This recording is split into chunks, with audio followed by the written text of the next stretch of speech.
The cabin door exploded inward. Splinters of pine flew across the room like shrapnel, and the wind came screaming behind them, carrying snow and darkness and the sound of men shouting through the storm. A shotgun blast tore through the ceiling. Plaster dust rained down in white clouds, mixing with the smoke from the dying fire. Maddox Calloway stood in the center of the room, blood running down his left temple, a rifle pressed against his shoulder.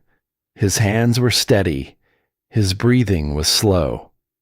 Behind him, two small dogs huddled near the hearth, trembling so hard their tiny bodies blurred in the firelight.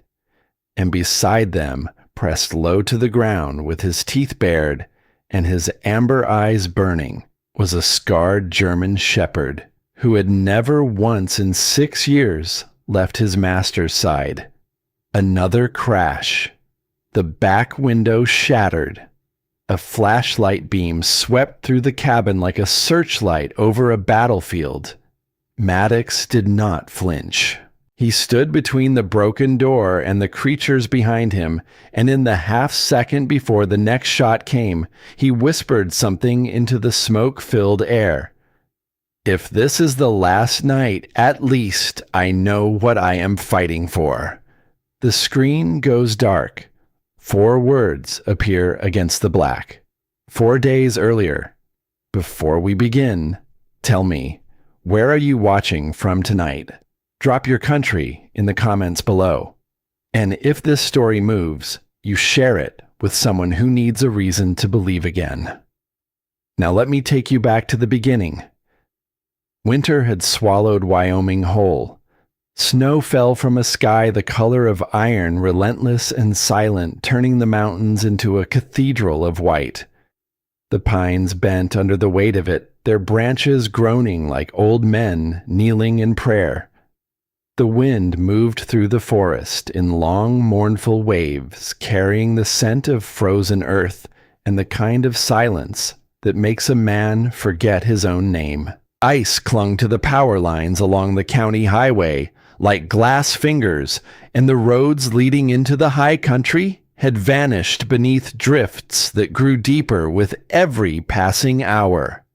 Somewhere along a forgotten stretch of Coldwater Ridge, where the pavement ended and the dirt track began, and the power lines finally gave up and turned back toward town.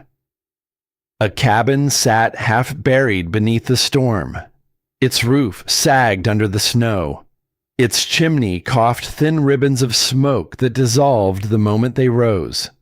The porch railing had rotted through on one side, and the front steps were hidden beneath a drift so deep it seemed the mountain itself was trying to reclaim the place.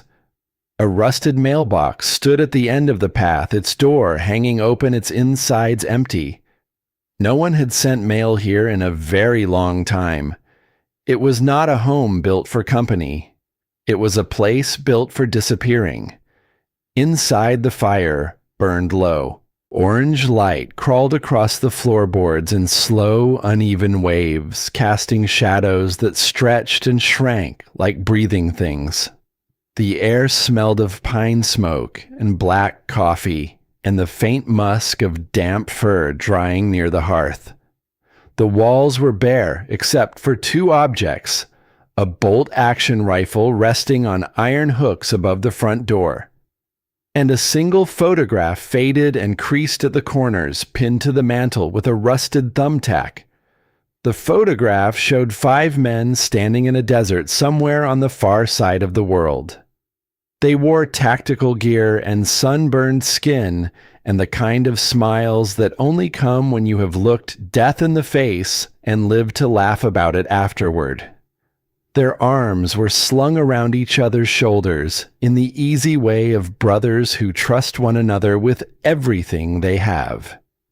Behind them, the sun hung low over a ridgeline of brown rock, and the long shadow of a Black Hawk helicopter stretched across the sand at their boots. 3 of those men were dead. Maddox Calloway sat in a wooden chair beside the fire, staring at the flames without seeing them. At 38, he still carried the frame of a soldier, tall and broad through the shoulders with lean coiled strength, built not in a gym, but through years of hauling weight across terrain that tried to kill him every step. His dark blonde hair had grown past his collar, streaked with early gray that had not been there 2 years ago. A short beard traced the hard line of his jaw, and beneath heavy brows, his blue-gray eyes held the stillness of deep water. The kind of stillness that looks like peace, but is really just the surface above something that sank too far to ever reach again. His hands were scarred across the knuckles and calloused where a rifle stock sits against the palm after 10,000 hours. His forearms showed veins that stood out like roads on a map. On the inside of his left wrist, a small tattoo read 3 letters and 3 numbers. A unit designation. A world ago. On the floor beside him, a half-empty tin mug of coffee had gone cold. Once those hands had disarmed explosives in the dark. Once those eyes had read terrain from a helicopter and made split-second decisions that determined whether men walked home or were carried. Once he had been Lieutenant Maddox Calloway of the United States Navy SEALs team leader of a 6-man element that operated in the most dangerous mountains on Earth. And the men in that photograph had followed him into every one of those mountains without hesitation. He had failed them. He had given the order to advance through a narrow pass in the Hindu Kush on a winter night when the snow was falling exactly like this. He had read the terrain wrong. He had trusted intelligence that turned out to be 6 hours stale. And in the space between one heartbeat and the next, an explosion turned the world white, and 3 men who called him brother never drew another breath. The Navy cleared him. The review board used words like unavoidable outcome and incomplete intelligence. They pinned a bronze star on his chest and handed him 30 days of mandatory counseling and a handshake from an admiral whose name he could no longer recall. But medals do not quiet the dead. Commendations do not stop a man from hearing the last transmission on a radio that cut to static too soon. And no amount of sessions in a leather chair can erase the memory of a voice saying copy moving to position when you know that position no longer exists.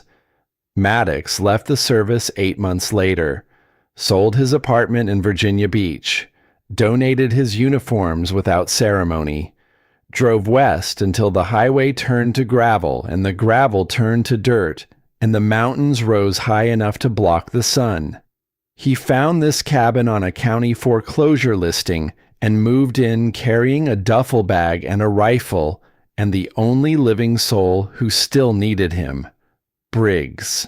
The German shepherd lay beside the hearth, his black and tan coat catching firelight in shifting ribbons of amber and shadow. 6 years old and built like a weapon that had learned how to rest. 85 pounds of muscle and devotion with a broad skull, dark, watchful eyes, and a scar running in a jagged line across his right flank like a pale river through dark country. That scar was from Kandahar. Shrapnel from an IED that killed the dog beside him and nearly ended Briggs as well. He had been medevaced on the same helicopter as 2 wounded Marines. The military surgeons at Bagram spent 4 hours pulling metal from his ribs. They recommended permanent retirement. Maddox refused to sign the papers. He filed the adoption papers himself, paid the transport out of his savings, and on a Tuesday afternoon in October, he carried Briggs off the base, and neither of them ever looked back. That was 2 years ago. Since then, the 2 of them had lived here in a silence so complete it had become its own language. Briggs read Maddox the way he once read the chemical signatures of hidden ordnance. When Maddox paced at night, Briggs paced beside him. When Maddox sat too long in the chair staring at the photograph or the wall or nothing at all, Briggs would press his broad skull against his master's thigh, warm and steady, a living anchor pulling a drowning man back from whatever current had taken hold. They did not need words. They had earned something more honest than language could carry. The bond of two scarred creatures who bled in the same dust and survived the same war and woke from the same nightmares in the small hours of the night. Tonight the cabin was quiet in the way only a place surrounded by wilderness can be. The wind pressed against the windows like something testing for weakness. The fire popped as a log split, sending sparks against stone. Maddox leaned back. His eyes were heavy, but sleep would not come. It rarely did anymore. And when it came, it brought the same footage playing on a loop behind his eyelids. Snow turning red. Static flooding a radio. Three faces that would never age staring at him from a distance that shrank each night, but never fully closed. Outside, the storm was building. The forecasters in Cheyenne had called it a once-in-a-decade system off the Rockies. 40-mile winds, 2 feet of snow before dawn, 15 below zero. The kind of storm that killed livestock where they stood and turned mountain roads into white corridors, where sound itself seemed to freeze. Maddox did not care. He had firewood for a week, canned food for longer, and no reason under heaven to leave this chair. Then Briggs raised his head. The movement was sudden and total. One moment the dog lay still breathing deep and even. The next, every muscle locked at once. His ears rotated forward. His nostrils flared. A low growl began somewhere in the deepest chamber of his chest, climbing into his throat, barely audible above the wind. Maddox felt his body respond before his mind caught up. An old reflex. A soldier's reflex. The kind that lives in the spine and never dies no matter how many years you spend pretending you are someone else. He sat forward. His hand moved toward the rifle. "What is it, buddy?" Briggs did not turn. His eyes were fixed on the door with an intensity Maddox had only seen during deployments. This was not a raccoon on the porch. This was a trained military canine locking onto something significant. Maddox stood and listened. At first there was nothing, only the storm, wind through the pines, snow hammering wood, the groan of the cabin frame under ice. Then he heard it. Beneath the roar, beneath the shriek of wind and the rattle of glass and the endless static of the blizzard. A sound so small and so desperately fragile that no human ear should have caught it. But Briggs heard it first, and now Maddox heard it too. A cry, thin and high and trembling. The kind of sound that rises from a throat too tiny to scream and too terrified to stay silent. It lifted for one moment above the storm, wavering like a candle in a gale, and then the wind crushed it into nothing. Something moved through his chest that he had not felt in 2 years, something older than thought. The same current that once sent him sprinting toward a wounded man while rounds snapped past his ears. Not tactical instinct, something deeper. The kind that answers only to the sound of something small calling out in the dark. Briggs was already standing, tail low, body rigid, every nerve aimed at the door. Maddox pulled his coat from the hook and stepped into the storm. The cold struck him like a blow. Snow drove into his face so hard he staggered and caught the door frame. The wind found every seam in his clothing and began stealing warmth with patient efficiency. His eyes watered. His lungs seized on the first breath of frozen air. Briggs launched off the porch into the drifts. The big dog sank to his chest, but never slowed, driving forward with a focus that shut out everything but direction. He was not searching. He knew exactly where the sound came from. Maddox followed. His flashlight cut a weak cone into swirling white. Each step burned in his thighs. His face went numb. The world shrank to noise and motion, and the dark shape of his dog ahead moving with terrible certainty. The cry came again. Closer. Weaker. A thin wire of sound at the point of breaking. Briggs stopped at the old footbridge, a weathered structure spanning a frozen creek 40 yards from the cabin, railings buried in snow, beams sagging with rot. But Briggs was staring beneath it. Maddox dropped to one knee, ignoring the cold that bit through his jeans, and swept the flashlight under the lowest beam. The light found something that stopped his breath. 2 small shapes dangling from the crossbar, swaying in the wind.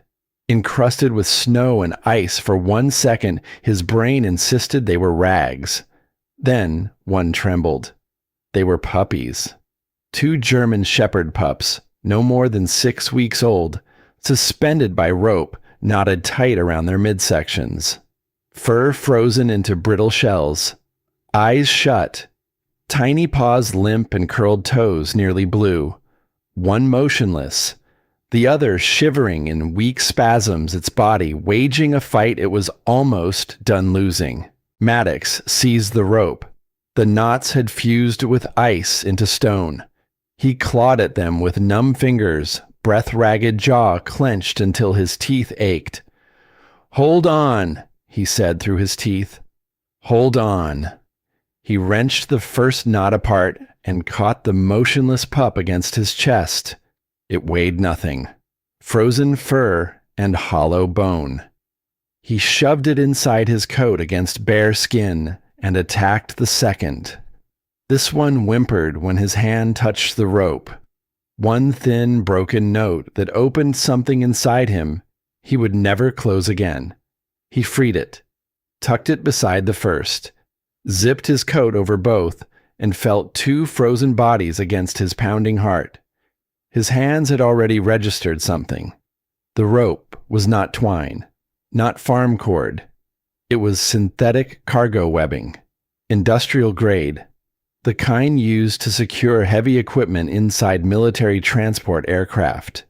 Briggs barked once, sharp, and Maddox ran. He crashed through the cabin door and kicked it shut against the screaming wind. The latch caught. 3 strides across the room, and he was on his knees before the fire hand, shaking as he unzipped his coat and laid the 2 small bodies on the wool blanket spread across the hearthstones. They did not move. Black and tan fur, matted with ice, ribs visible through skin, ears flat, paws nearly white. He worked his palms over them. Fast, firm strokes, friction to force blood back. He shut out everything except his hands and the desperate hope that warmth could outrun death. "Come on, stay with me." Briggs pressed his full length against the blanket. 85 pounds of living heat radiating into 2 bodies that had almost forgotten warmth. His muzzle hovered above them, breath fogging in stee clouds. The larger pup twitched. One spasm, then another. A whimper so faint it barely disturbed the air. The smaller one had not moved. Maddox lifted it in cupped hands, every rib distinct beneath his fingers. He breathed on it. Long, slow exhales. Pressed his thumb against its sternum in small circles. "Nothing. Don't you quit. Not tonight." He pressed the pup against the side of his neck skin to fur over his pulse. 1 second, 2, 5, 10. Each one stretched into something infinite. The fire cracked. Briggs whined. Wind battered the walls. Then against his throat, he felt it. A flutter so small it could have been imagined. Fragile as a moth wing against glass. A heartbeat. The puppy shuddered. Its mouth opened. A sound came out that was neither cry nor bark, but something between a gasp and a sigh.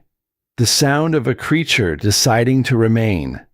Its eyes opened. Two dark, glassy points staring up from a face no bigger than his fist.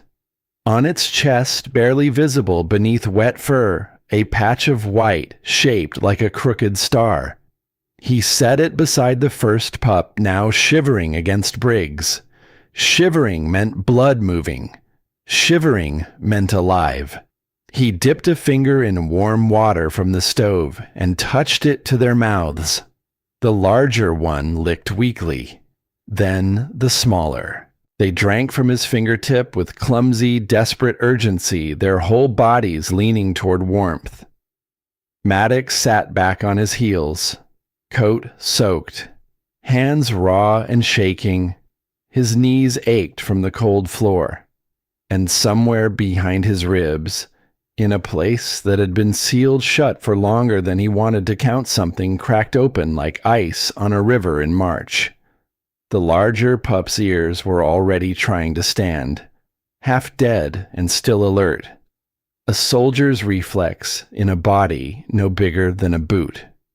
"Gunner," he said. The name arrived without thought.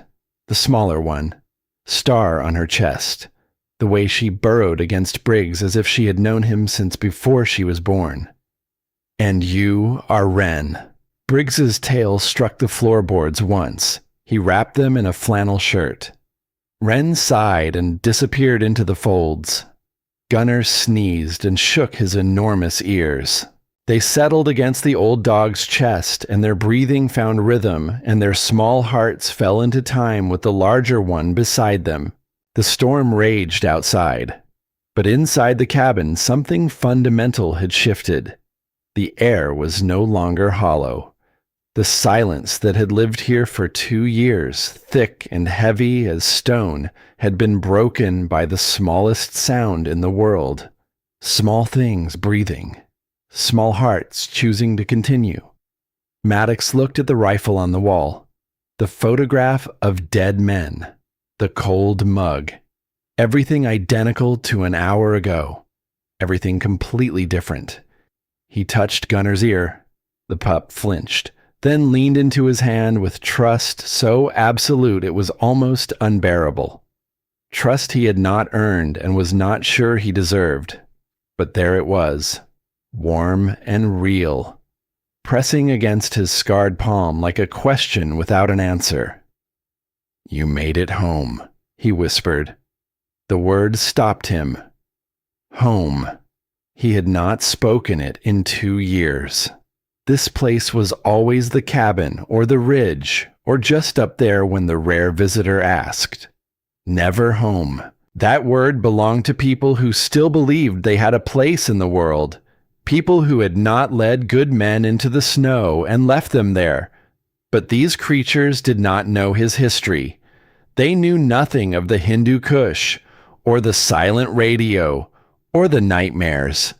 They knew only that a door had opened, that hands had pulled them from the cold, that a heartbeat had pressed against their dying bodies and refused to let go. He sat watching firelight move across their sleeping forms. Briggs's eyes closed. Gunner twitched in a dream. Wren's tiny paw curled around the flannel hem, holding something she could not yet name. Then Maddox looked toward the window.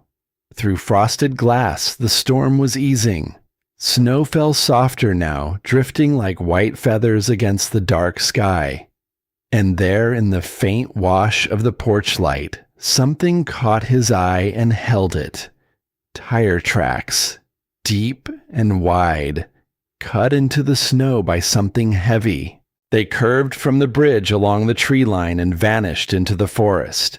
Fresh, hours old at most, not yet buried.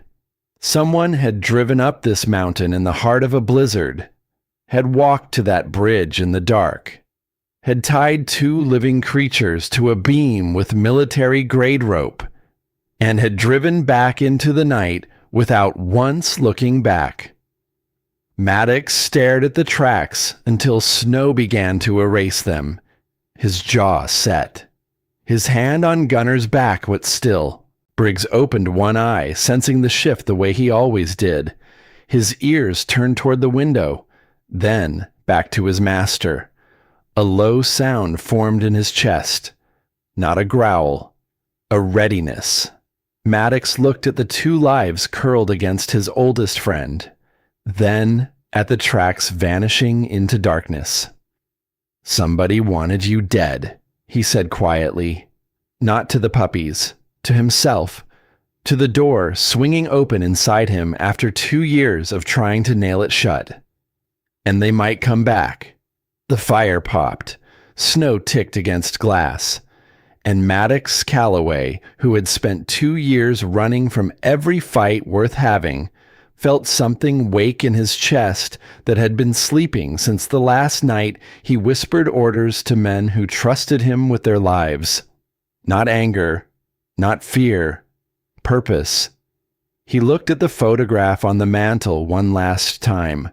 5 men in the desert sun, 3 gone forever, 2 still here carrying what remained.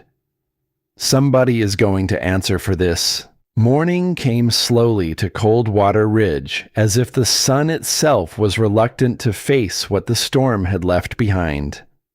Light crept through the frosted window in pale silver bands, touching the hearth where the fire had burned to embers beneath gray ash. The cabin smelled of wood smoke and damp wool and something new, something warm and alive. The scent of small creatures breathing. Maddox stirred in the wooden chair, a blanket half slipped from his shoulders. His neck ached and his hands were still raw from the cold. He had not meant to fall asleep. He had sat watching the puppies most of the night, afraid their small hearts might stop if he looked away too long. But exhaustion won sometime before dawn. Briggs was the first to move. The big German shepherd stretched beside the hearth with a low groan, his tail sweeping the wood in lazy strokes. His amber eyes opened and found Maddox immediately, checking the way he always did. Beside him, Gunner and Wren lay huddled in the flannel shirt. Their breathing was soft but steady. Gunner's oversized ears twitched in his sleep. Wren had burrowed so deep only her nose was visible, a tiny black point rising and falling with each breath. Maddox leaned forward, rubbing his hands over his face. The stubble on his jaw rasped against his palms. He looked at the 2 small forms beside his dog and felt something he did not entirely recognize. Not happiness. That word was too large and too bright for what this was. Something quieter. Something closer to the feeling of a room that is no longer empty. "You're tougher than you look," he murmured. Briggs turned his head as if agreeing. Maddox rose from the chair, his joints protesting, and crossed to the stove. He fed the fire first, pushing 2 split logs into the embers and watching the flames catch and climb. Then he set the kettle on the iron plate and crouched beside the puppies while the water heated. He touched Gunner's paw gently. The pup stirred and let out a squeak so small and so startled that it drew a sound from Maddox that surprised even him. A chuckle, quiet and rough, edged like a machine trying to start after years in the cold. He could not remember the last time he had laughed. The sound felt foreign in his throat, as though it belonged to a man he used to know. "All right," he whispered. "All right. You're home now." The word again. Home. It came easier this time, though it still felt fragile in his mouth, like something that might shatter if spoken too loud or examined too closely. He warmed milk on the stove, tested it against his wrist, and dipped his finger in. Gunner licked first, eager and rough. Then Wren, slower, more cautious, her dark eyes watching Maddox's face as she drank. The look that says you are my world now. He fed them until they would take no more, then clean their fur with a warm cloth, working the remaining ice from between their toes. Gunner squirmed and nipped at his fingers. Wren sat still through it all, patient and trusting her tail, brushing the blanket in small, hesitant wags. When he finished, he watched them explore. Gunner wobbled across the blanket, bumped into Briggs's massive paw, and fell sideways with a surprised yelp. Wren followed more carefully, sniffing the hearth, the chair leg, the toe of Maddox's boot. She looked up at him and let out a sound halfway between a bark and a hiccup. The cabin filled with motion. Small, clumsy motion, but motion all the same. After 2 years of stillness, the room pulsed with a new energy. But Maddox was not a man who could sit inside beginnings for long. The soldier in him was already pulling at the edges of the warmth, reminding him of what he had seen through the window last night. The tire tracks, the industrial rope, the deliberate cruelty of what someone had done. He left Gunner and Wren in Briggs's care, pulled on his coat and boots, and stepped outside into the morning. The storm had passed, but its aftermath lay across the mountain like a white burial shroud. Trees were encased in ice, their branches glinting in thin sunlight. The air stung his nostrils with every breath, and the silence pressed against his ears so completely that the crunch of his boots seemed impossibly loud. He walked to the footbridge. The bridge stood as he remembered it, a weathered skeleton spanning the frozen creek. He ducked beneath the beam and crouched where the puppies had hung. The rope was gone, cut loose in the dark, but the marks remained. 2 deep grooves worn into the wood, fresh. The exposed wood still pale. Then he saw the other things. Boot prints. 2 sets. Large and deep, pressed with the weight of heavy men. The tread was distinctive. Wide lugs, aggressive spacing. Maddox recognized them instantly. Danner Fort Lewis boots. Standard issue for special operations support. He had worn the same boots for 8 years. He followed the prints along the creek bank. They moved together with the long, confident stride of men, not hurrying and not afraid. At one point, they diverged. One set moved to a cluster of pines where the snow was trampled in a wide circle. Someone had stood there watching. The other set led to a flat area by the creek where the snow was stained. Blood. Not much. A smear already turning brown. The pattern was wrong for a predator kill. Too deliberate. And beside it, pressed into the snow, was a third set of prints. Small. Canine. A puppy's paw marks leading toward the bridge and then stopping. There had been a third dog. And it had been taken. Maddox stood slowly. He pulled out the piece of cargo webbing from his pocket. The weave was tight and clean. New rope. Recently purchased. Bought for a specific purpose. This was not random, he said to the empty air. Somebody is running an operation. He pocketed the rope and turned back toward the cabin. The tire tracks from last night were buried now, but his memory held them clearly. The direction, the width, the curve toward the eastern forest where the mountains grew steeper and the roads vanished into valleys that most maps forgot to name. By mid-morning, he had loaded essentials into his truck and given Briggs a command the dog understood without words. Guard them. Briggs lay across the hearth threshold, his body, a living barricade between the puppies and the world. The drive down Coldwater Ridge took 40 minutes on roads more ice than gravel. The truck fishtailed twice on the switchbacks.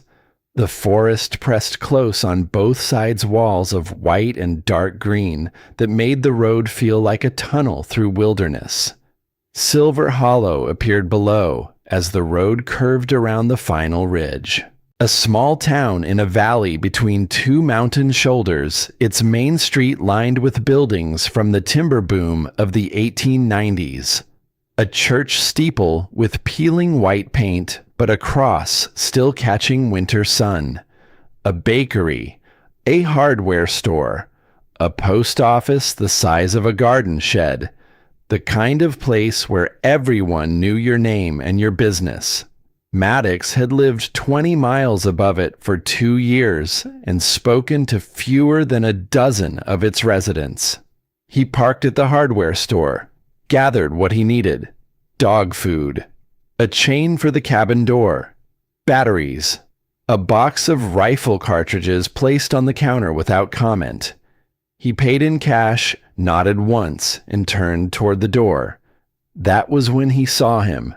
A man leaning against a white pickup truck across the street. Tall, broad. His head shaved clean, the skin pale and smooth as stone. Military surplus jacket collar turned up. Work boots caked with dried mud. His posture was relaxed, but his eyes were not. Pale gray and watching Maddox with the focused stillness of a man trained to assess threats. Maddox recognized the type before the face, the stance, the weight balanced forward on the balls of his feet, the controlled economy of someone trained to be dangerous, and the boots. Danner, Fort Lewis. Same tread pattern as the bridge. The man pushed off the truck and crossed the street. His smile arrived before he did, wide and confident and stopping well short of his eyes. "Morning." Deep voice, faint southern drawl. "You are the fellow up on the ridge, right cold water." Maddox held the bag against his hip, free hand loose at his side. "That's right. Vince Harlan." He extended his hand. The grip was strong but controlled. Testing, not greeting. On his wrist, visible between cuff and glove, was a tattoo. Numbers and letters in military format. A unit designation. The sleeve fell back before Maddox could read it. "Heard you've been up there a while," Vince said. "Quiet life. Respectable." He tilted his head, the way a predator studies prey it is not yet ready to chase. "Also heard you like picking up strays." The words landed with precision, aimed. Maddox let the silence stretch. 1 second, 2, 3. Vince did not shift his weight. Did not look away. He stood in the silence like a man in a room he believed he owned. "Small town," Maddox said. "News travels." Vince laughed, short and sharp, without warmth. "Sure does, especially when someone finds something that doesn't belong to them." The smile returned wider, sharp at the edges. "Well, nice meeting you, Calloway. Take care on those mountain roads. Ice season's a killer." He turned and walked to the truck. Maddox watched the way his shoulders stayed level and his head did not turn. The practiced calm of a man who wanted to appear relaxed and was anything but. The engine coughed to life. As it pulled away, Maddox caught the rear. No plates. The bed covered with a black tarp, lashed tight. On the passenger side, barely visible through tinted glass, was the outline of another man. Shorter, heavier, gray beard pressed against the window.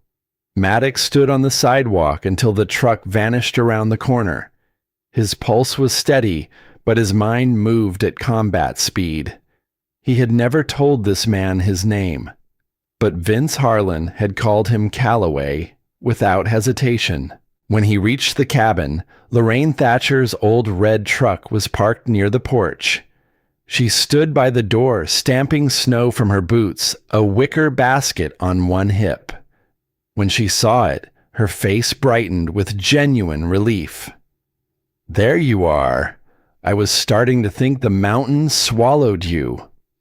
Lorraine Thatcher was 68 years old and built from the same stuff as the mountains she had lived among her entire life. Small but upright, with sharp blue eyes the color of faded denim and gray hair pinned beneath a knitted hat she had worn every winter for as long as anyone could remember.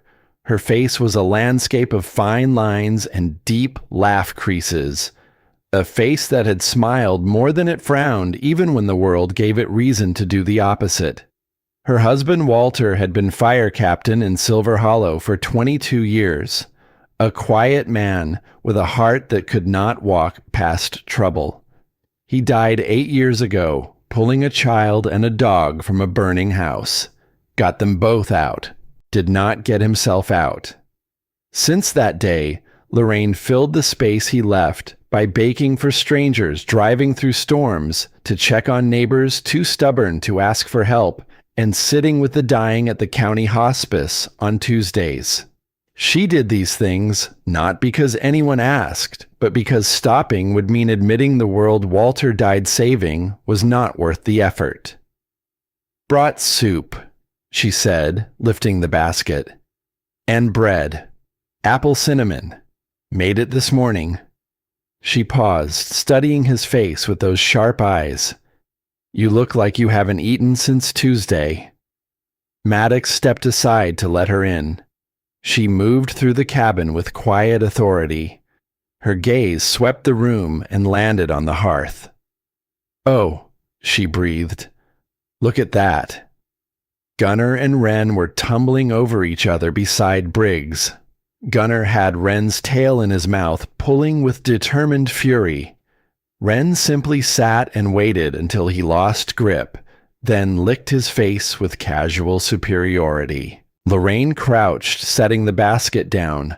Her gloves reached for the puppies with careful tenderness. "They were out in the storm," Maddox said, kneeling beside her. "Under the bridge beam. Someone left them tied up." Tied up. Her brow furrowed. The warmth in her eyes did not vanish, but something harder moved behind it. "Lord above." She stroked Wren's tiny head. The puppy blinked up at her and yawned. "Well, aren't you two little miracles?" She looked at Maddox, saw something in his face, something bruised but flickering. "You saved them," she said softly. He shrugged. "Just found them." "Finding is not the same as saving," she replied, standing with a small grunt. She held his gaze. "And I don't think you stumbled on them by accident. Sometimes God doesn't use lightning and trumpets, Mr. Calloway. Sometimes he just uses the nearest fool willing to open a door." He almost smiled. "You think God sent me 2 half-frozen dogs?" "I think he sent you a reason to care again." The words landed harder than she intended them to, or maybe exactly as hard as she intended. With Lorraine, it was difficult to tell. She spoke the way she baked, with precision, warmth, and an understanding of exactly how much heat a thing could take before it broke. Maddox looked away, pretending to tend the fire. She did not press. Instead, she unpacked the basket. Warm bread wrapped in cloth, 2 jars of soup, a small tin of honey. The scent of apples and cinnamon filled the cabin, blending with the wood smoke in a way that made the room feel for a moment like somewhere people actually lived. Then she reached into the bottom of the basket and pulled out a folded piece of paper. "I was hoping you'd be home," she said, handing it to him. "You need to see this." He unfolded it. It was a drawing. A child's drawing done in pencil on lined notebook paper. 2 tall figures carrying lumpy shapes over their shoulders. Behind them, a rectangle that might have been a truck. Below the figures, in uneven handwriting that slanted downhill, were the words, "They took the crying bags into the woods." Who drew this? Sawyer Britton. He's 10. Comes to Sunday school every week. His mama thought he was making up stories, but I know that boy. He doesn't invent things. Lorraine's voice dropped. He said he saw 2 men near the old freight road 3 nights ago, just before the storm hit. Big men. Dark coats, a white truck with no plates. Maddox looked at her. Did he see faces? She shook her head. Just the coats and the truck, but he heard one of them laugh, and what the man said. She paused. Nobody is going to find them now. The cabin went very still. The fire cracked once loud in the silence. Gunner sneezed somewhere near the hearth. Outside wind shifted through the pines with a low, whispered moan. They weren't from around here, Lorraine said quietly. I know every truck in this valley. That one has never been parked on any road I drive. Maddox folded the paper carefully and set it on the table. His pulse had quickened not from fear, but from something sharper, something that had a shape and a direction. I met one of them today, he said quietly. Lorraine's eyes narrowed. Where? In town, outside the hardware store. Called himself Vince Harlan. Big man, shaved head, military jacket. Knew my name before I gave it. He paused. Wearing Danner boots. Same tread I found under the bridge this morning.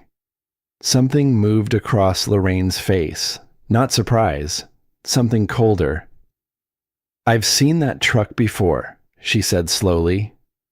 Months ago. Near the old Granger farm east of the pass. I thought they were hunters. But hunters don't drive roads like that in the dark, and they don't laugh about things nobody will find. She pulled her scarf tighter and looked toward the window where the afternoon light was already fading behind the ridge. You be careful, Maddox. It was the first time she had used his given name. The world's not as quiet as it looks out here. He walked her to the porch. Her truck sat in the fading light, its red paint dusted white. She climbed in and started the engine, which coughed twice before catching. Before she pulled away, she rolled down the window. My husband used to say that when you save one life, it's never just one. It changes everything around it. She looked at him with eyes that had buried a hero and kept living anyway. I think he was right. Then she was gone, her taillights winding down the mountain road until they disappeared into the white distance. Maddox stood on the porch a long time, watching the last light drain from the sky. The cold settled around him like a cloak.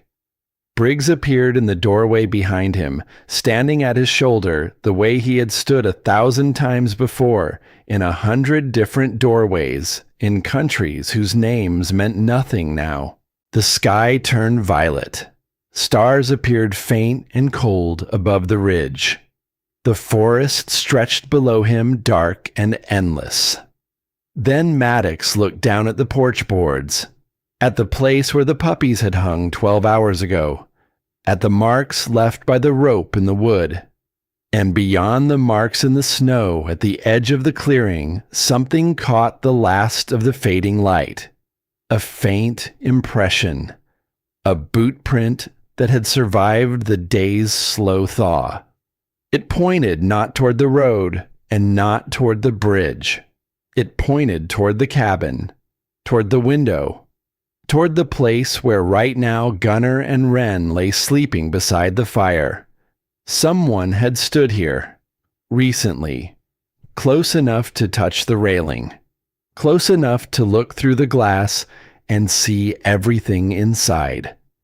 Maddox felt the cold reach deeper, not the mountain cold, something older, the cold of being watched.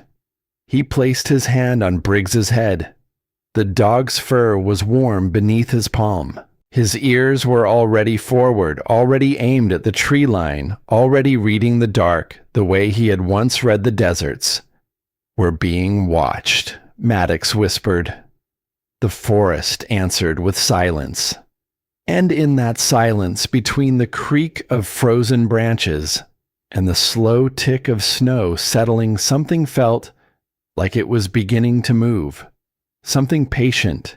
Something that had been out there long before the storm, and was not planning to leave. Night came to the cabin like a held breath. Maddox locked the door, checked the windows, and fed the fire until the flames climbed high. The warmth pushed back the cold, but could not push back what he was feeling. The slow, familiar tightening in his chest. The way the walls leaned inward when the light went low. He knew what was coming. He always knew. He sat in the chair and closed his eyes, willing himself to stay in the present, to stay in the room where two puppies breathed beside his dog, and the fire was real, and the danger was outside, not inside his own skull. But the mind does not obey the will when the wound is deep enough. The Hindu Kush came in fragments. The sound first. Wind through a rocky pass that sounded exactly like wind through pines. Then the cold. Then the radio. Voices of men who trusted him. Copy. Moving to position. The last 3 words before the world turned white. The explosion replayed in the same sequence. The flash. The half-second of silence. Then the roar that shook the ground and turned the snow red in a circle 20 feet wide. Jenkins, who had a daughter he never met. Pruitt, who sang hymns off-key while he worked. Castellano, who wrote his mother every Sunday and signed every letter, "Your boy." They were there, and then they were not. Maddox's hands gripped the chair arms. His breathing went shallow and fast. Sweat dampened his temples. His body was in Wyoming, but his mind was 7,000 miles away, kneeling in red snow, screaming into a radio that would never answer. Then he felt it. Pressure, warm and solid and unmistakable, against his leg, against the place where his fist had clenched so tight the knuckles had gone white. Briggs. The dog had risen from the hearth and crossed the room. He stood beside the chair, pressing his broad skull into Maddox's thigh with the steady grounding force of a creature who had pulled his master back from this edge more times than either of them could count. His amber eyes looked up, not with pity, not with concern, with something simpler and more powerful. Presence. I am here. You are here. This is now. Maddox unclenched his fist. He placed his hand on the dog's head. His fingers sank into the warm fur, and he held on, the way a drowning man holds on to the one solid thing in the current. His breathing slowed. 1 breath, 2, 3. The Hindu Kush retreated. The red snow faded. The radio went silent again, but this time the silence was the cabin's silence, not the silence of death. He was back. "Good boy," he whispered. His voice cracked on the second word. "Good boy." Briggs leaned harder into his leg, and Maddox did not move for a long time. The fire burned low. The puppies slept. The night pressed against the windows, vast and dark and full of things he could not see. Later, when the fire had been built up again, and the cabin glowed with amber warmth, Maddox sat at the table with the child's drawing spread before him. The 2 figures, the truck, the crying bags. He traced the pencil lines with his fingertip and thought about Vince Harlan's smile, the way it stopped before it reached his eyes, the tattoo on his wrist, the Danner boots, the white truck with no plates. He thought about the industrial rope, the blood in the snow, the 3rd set of puppy prints that ended where something or someone had picked them up and carried them away. He thought about the boot print on his porch, the one pointing at his window. And he thought about what Lorraine had said months ago, near the old Granger farm, in the dark. This was not a single act of cruelty. This was a pattern, an operation, and it had been running long enough that a 10-year-old boy in Silver Hollow had seen it with his own eyes and drawn what he saw because no one would listen to his words. Maddox opened his notebook. The same battered green notebook that had survived 3 deployments and 2 years of silence. He turned to a blank page and began to write. Not a journal entry, not a confession, a list. Danner boots 2 men, white truck no plates. Cargo webbing blood at Creek Third dog missing Granger Farm east of Pass Vince Harlan. He stared at the list. The soldier in him was already sorting the pieces, looking for the pattern, building the operational picture the way he had been trained to build it. One fact at a time. One connection at a time. Until the shape of the enemy emerged from the noise. He set the pen down and leaned back. Outside, the wind had died. The cabin was warm. Gunner had rolled onto his back in his sleep, all 4 paws in the air, his belly rising and falling in the steady rhythm of a creature who did not yet know there was anything in the world to be afraid of. Maddox watched him for a moment. Then he looked at the photograph on the mantel. The 5 men in the desert. The 3 who were gone. I won't let it happen again, he said to no one, to everyone. He closed the notebook and placed it in his coat pocket. Then he stood across the room and looked out the window into the darkness one last time. The forest was still. The moon hung pale and cold above the ridge. No tracks, no lights, no movement. But Maddox knew. The way a soldier knows when the perimeter has been breached even before the alarm sounds. The way an animal knows when the air changes pressure before the storm arrives. Someone was out there, in the trees, in the dark, watching his cabin, watching his light. And they had been there longer than the storm. He let the curtain fall and turned back to the room. Briggs lay across the hearth, his body a wall of warmth around the sleeping puppies. His eyes were open, alert, ready. The old warrior who never truly slept. Maddox knelt beside him and spoke in a voice so low it barely stirred the air. We're being watched, Briggs, and whoever is out there, they're not just cruel. They're organized. The dog's tail did not move. His ears did not twitch. But his eyes held Maddox with a focus that said everything. I know. I am ready. Give the word. Maddox placed his hand flat on the floorboards between Briggs and the fire, feeling the warmth of the wood beneath his palm. The same wood that had held his silence for 2 years. The same floor where 2 dying puppies had drawn their first free breath. He had spent 2 years hiding in this cabin, waiting for nothing, expecting nothing. But the world had come to his door anyway, in the form of 2 creatures tied to a beam, in the form of a man with cold eyes who knew his name. He was not ready, but readiness was not the point.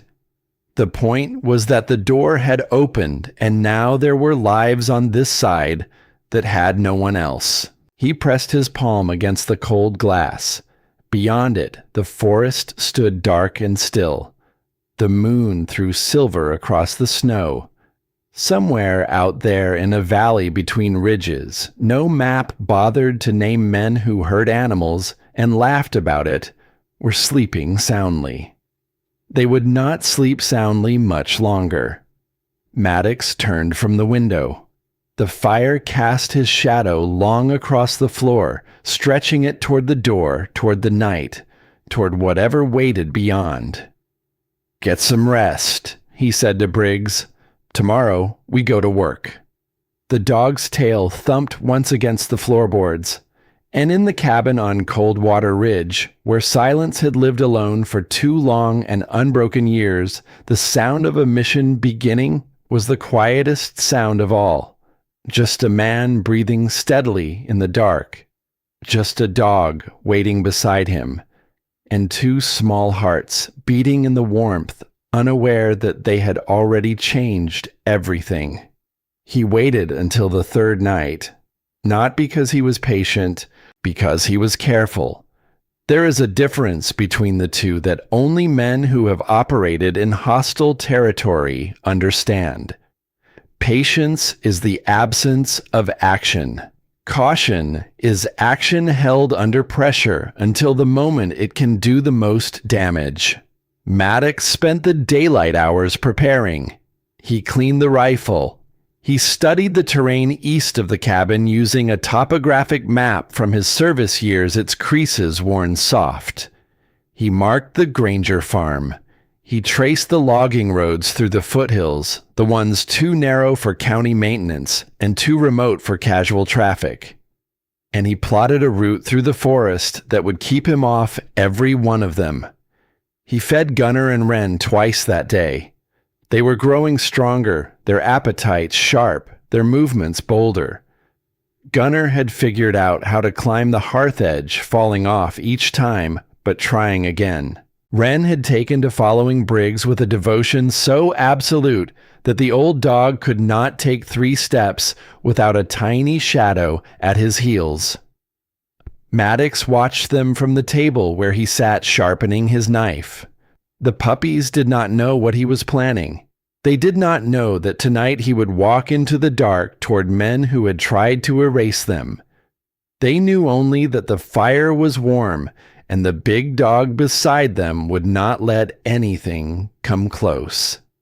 At dusk, he locked the cabin, gave Briggs the command, and slipped into the tree line with nothing but his pack, his phone, and the kind of focus that had once kept him alive in places far worse than this. The forest at night was a different country. The air carried the sharp, metallic taste of deep cold. Snow crunched beneath his boots. In a rhythm he controlled carefully, each foot placed, with the precision of a man who understood that sound travels farther in frozen air than in any other medium. The pines rose around him like pillars in a roofless cathedral, their branches heavy with ice, their trunks black against blue-gray snow. Moonlight filtered through the canopy in broken silver shafts. Briggs would have been useful here, but the dog had a different mission tonight. Guard the cabin, guard the small ones. That order would hold with the same iron discipline it had held since Kandahar. Maddox moved east along the creek bed for the first mile, using the frozen water as a corridor that left minimal tracks. Then uphill through aspens whose bare white trunks glowed like standing bones. The terrain steepened. His muscles remembered this kind of movement the way a piano remembers a song. Step, scan, listen. Step again. It took him 2 hours to reach the ridgeline above the valley Lorraine had described. He crouched behind a fallen log and looked down. The camp was real. 5 structures, wooden sheds in a rough semicircle at the base of a slope, sheltered by pines on 3 sides.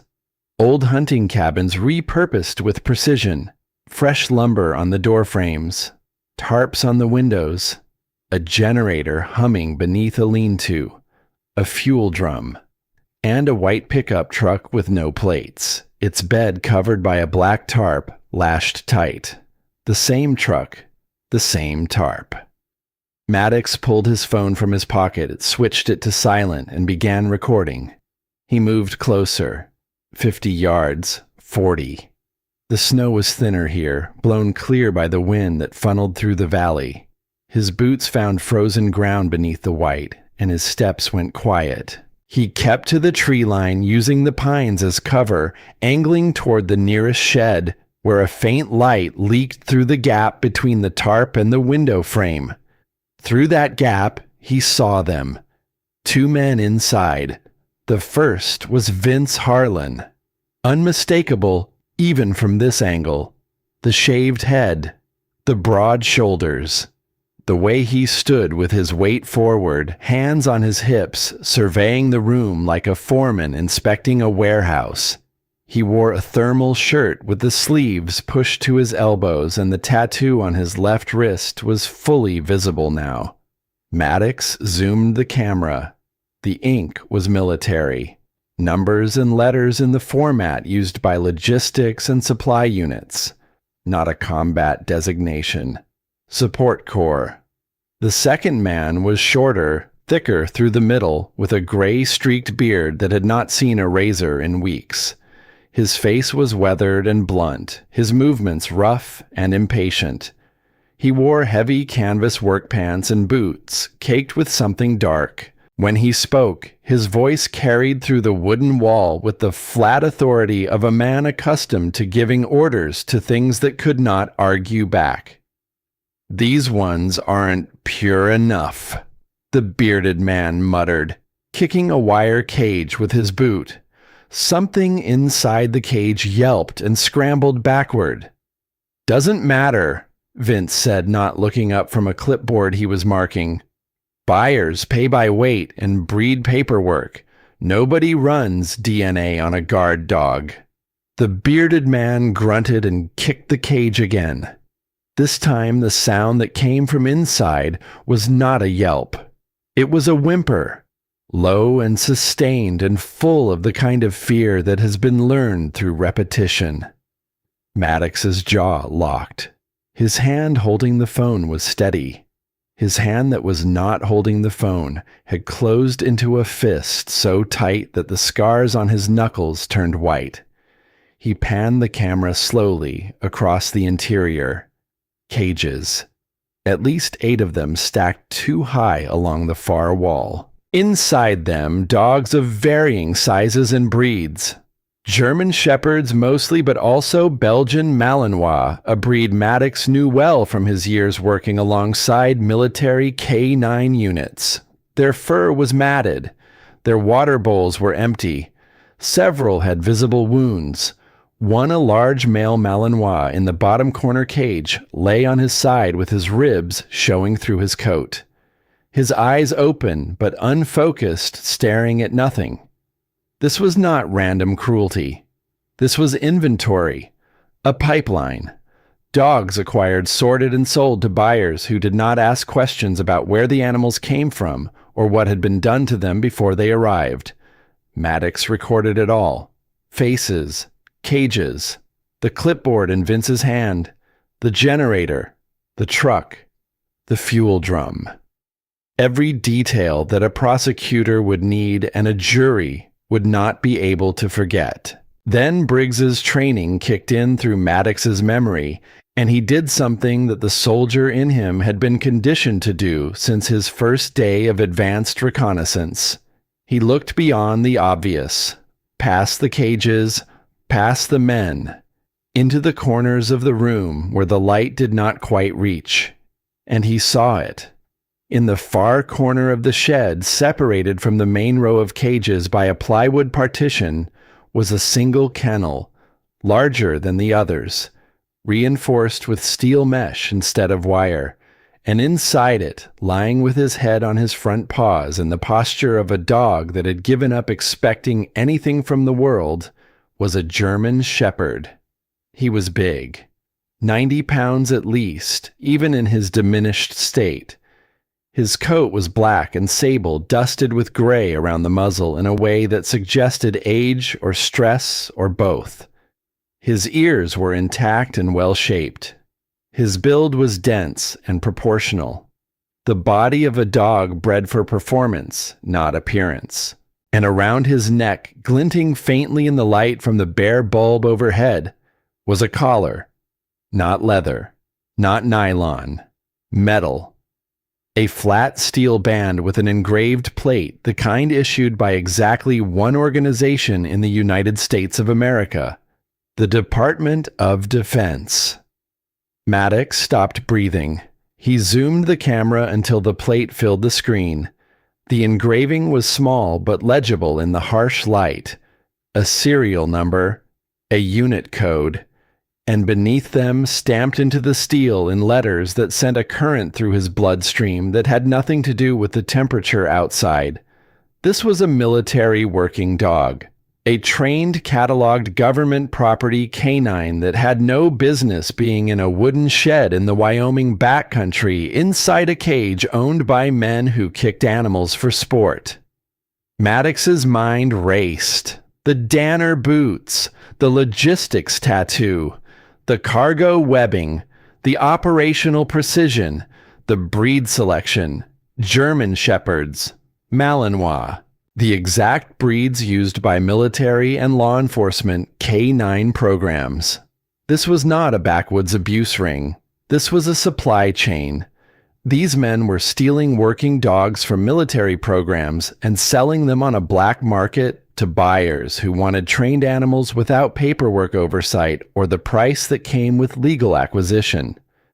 The cargo webbing was military surplus. The Danner boots were a habit. These men had spent years inside a system and now used everything they learned to exploit it from outside. Maddox lowered the phone slowly. His pulse was elevated, but his hands were calm. The revelation had not shaken him. It had sharpened him, the way a blade sharpens when it finds the stone at the correct angle. Everything he had felt since pulling those puppies from the bridge, the anger, the protectiveness, the slow awakening of something he thought had died in the Hindu Kush, all of it now had a frame, a shape, a name. These men were not just cruel. They were traitors to the same world Maddox had bled for. They were selling the partners of soldiers, the dogs that walked beside men like him into the dark, that detected the bombs that took the shrapnel, that lay beside their handlers in the sand, and never once asked why. Dogs like Briggs, dogs that had earned a loyalty deeper than most humans would ever understand. And someone was putting them in cages and selling them by weight. He began backing away from the shed, slowly, controlled. One step at a time, keeping his profile below the window line. His breathing shallow, his footfalls placed on frozen ground, where the snow would not record his prints. He was 12 yards from the tree line when the branch broke beneath his left boot. The sound was small, a dry snap no louder than a pencil breaking. But in the silence of the valley, amplified by the frozen air and the hard surfaces of snow and wood, it carried like a gunshot. Inside the shed movement, a chair scraping against the floor, the bearded man's voice sharp and sudden. The hell was that? Maddox froze, every muscle locked. His breath stopped in his chest. The moonlight painted him against the snow in shades of gray that offered no camouflage and no mercy. A flashlight beam sliced through the dark from the shed doorway, sweeping across the snow in a wide arc. It passed 3 feet to his left, then swept back, closer. Probably a coyote, Vince's voice calm, almost bored. Check anyway. The bearded man's tone left no room for debate.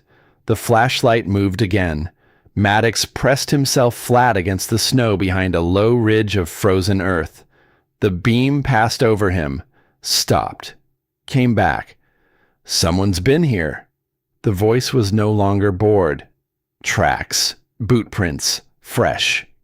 Maddox was already moving, low and fast, the way his body had been trained to move through hostile ground. His knees bent, his center of gravity dropped, his arms pumping close to his sides. He hit the tree line in 4 strides and kept going, driving through the underbrush with a speed that sacrificed silence for distance.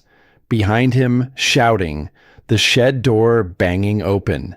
Then the sound that turned everything sharp and real. A gunshot.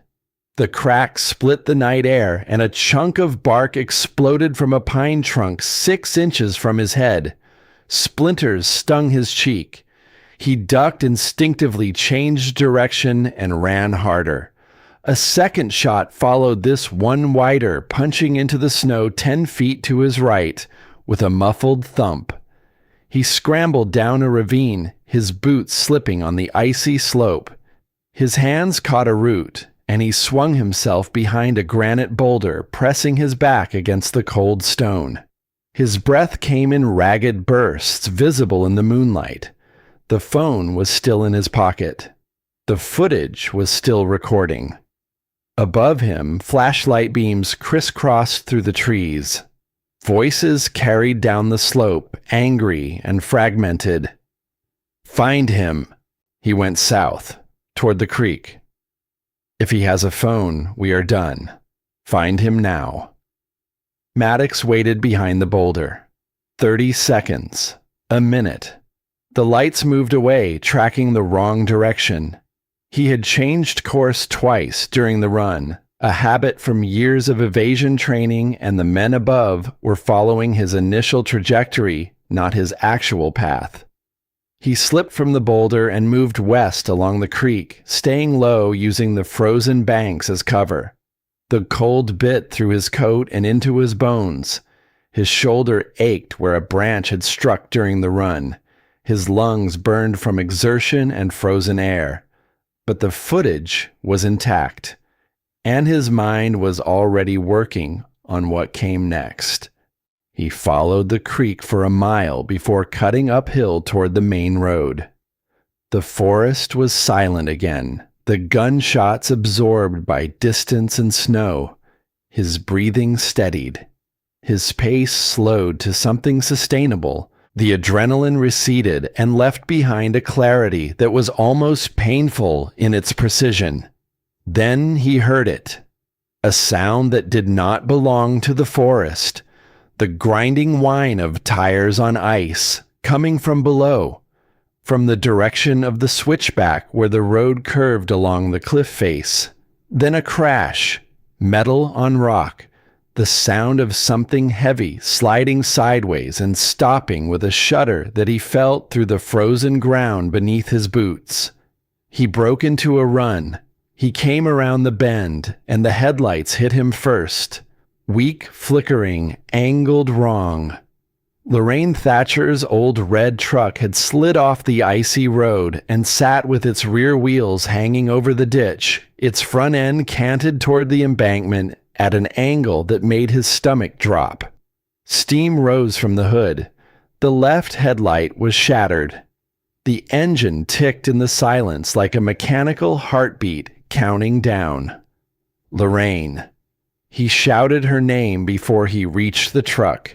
Through the cracked windshield, he could see her gripping the steering wheel with both hands, her face pale in the dashboard glow, gray hair loose from its pins, eyes wide. "Don't move," he called, sliding down the embankment. "I've got you." The truck groaned as he reached the driver's door. Metal protesting weight it was not designed to hold at this angle. He gripped the handle and pulled. The door resisted, then gave with a screech. He reached across her and unbuckled the seatbelt. "Grab my arm." Her gloved hands found him. They were shaking. Her eyes, usually so steady, were wide with the kind of fear that comes not from the event itself, but from the sudden understanding of how close the edge actually was. He pulled her free in one motion, wrapping his arm around her waist and hauling her backward up the slope. Behind them, the truck shuddered, groaned, and slid forward with a terrible scraping sound, its nose dropping into the ditch, until it came to rest at an angle that would require a tow truck and a prayer. They collapsed onto the snow at the road's edge. For a moment, neither spoke. The only sound was the ticking of the cooling engine and their own ragged breathing rising in white clouds against the dark sky. "I lost control," Lorraine said, her voice shaking. "The ice." "I know. I felt something was wrong. I was coming to check on you." She looked at him, her eyes searching his face in the moonlight. "And judging by that look, I was right." He helped her to her feet. Then he told her everything. The camp, the cages, the men, the dogs, the military collar, the gunfire. She listened without interrupting, her expression hardening with each detail, the warmth draining from her face and leaving behind something older and fiercer. "People who do that to animals," she said quietly, shaking her head, There is a special corner of hell waiting for them, and I intend to make sure they find it." He nodded. "I have footage, enough for the sheriff, but I need to get it to him before they figure out who I am and where I live and come looking." Lorraine reached into her coat and pulled out her phone. "Send it to me, right now, every second of it. I will drive it into town myself at first light." She saw his expression and raised one hand to cut him off before he could speak. "My truck is in a ditch, not my spirit. I will find a way down that mountain." He transferred the video file over a weak signal that took 4 attempts to connect. When the transfer completed, Lorraine held the phone against her chest like a prayer book. "You get home," she said firmly. "Lock that door, and do not open it for anyone who is not me or wearing a badge." He walked her to the road where they could flag a passing truck, but no trucks passed on Coldwater Ridge at this hour. In the end, he half carried her the 2 miles back to his cabin, her ankle twisted from the crash, her weight against his shoulder, her breath fogging in the dark. She did not complain once. She did not slow down. She walked the way her husband must have walked into that burning house, with the understanding that some things matter more than comfort. Inside the cabin, the fire was still glowing. Briggs lay across the hearth exactly where Maddox had left him, Gunner and Wren asleep against his ribs. The dog raised his head when they entered, his amber eyes tracking Lorraine with a brief assessment before returning to his master. All clear, all accounted for. Maddox settled Lorraine on the cot near the stove, wrapped her ankle, and built the fire back up until the room glowed amber. She watched him work with eyes that held more than gratitude, something closer to recognition. The look of a woman who had spent 8 years praying for the world to send her proof that Walter's sacrifice had meant something, and who was beginning to believe she had found it. "You know what this means," she said from the cot, her voice steadier now. "They will come for you, for that footage. I know. Then you also know you cannot do this alone." He looked at her. The fire painted half her face in gold and left the other half in shadow. Her gray hair caught the light like frost on iron. She was 68 years old, and she had just been pulled from a wrecked truck on an icy mountain road in the middle of the night, and her eyes burned with a conviction that made him feel for the first time in years that he was not the only person in the world who still believed that some fights were worth the cost. "I am not alone," he said. Lorraine looked at Briggs, at the 2 puppies curled against his side, at the fire climbing in the hearth. "No," she said softly. "I suppose you are not." Outside, the wind had picked up again. Snow began to fall light at first, then thicker, the kind of snowfall that erases tracks and covers evidence and turns the world into a blank page waiting to be written on. But somewhere in Lorraine's coat pocket, a phone held footage that could not be erased by any storm. 8 cages, 2 faces, 1 military collar, and the truth about what men do when they believe no one is watching. Maddox stood at the window and looked into the dark. The forest was invisible now, swallowed by the snow. But he knew what was out there. He had seen it with his own eyes and recorded it with his own hands. And he knew with the cold, hard certainty of a man who has survived ambushes and buried friends and carried a scarred dog off a military base because no one else in the world would, that the men in that valley were not going to let this go quietly. They would come. The only question was when. He looked down at Gunner, who had woken and was staring up at him from the blanket with ears that were finally learning to stand on their own. The pup tilted his head as if asking a question he did not yet have the words for. Maddox knelt and placed his hand on the small, warm skull. The pup leaned into his touch the way he always did now, without hesitation, without doubt. "We are not running," he said. "Not this time." The fire cracked behind him. The snow fell harder against the glass, and somewhere beyond the tree line, growing closer with each passing minute, a pair of headlights moved slowly through the dark, following the road that led to Cold Water Ridge. The storm arrived like a punishment. It came from the northwest with a speed that caught even the mountain by surprise. Within an hour, the wind had doubled. Within 2, the snow was falling so thick the tree line vanished entirely. The temperature dropped to 20 below and kept falling. The kind of cold that enters a man through his clothing and skin and settles into the bone like something that intends to stay. The power went first. A sharp crack up the ridge, a line snapping under ice, and the single bulb in the cabin ceiling flickered and died. The cell signal collapsed into static, and then nothing. Maddox held his phone to the window and watched the bars disappear until the screen showed only silence. No signal. No connection. No way to call for help. He was alone. He set the phone on the table and looked around the cabin.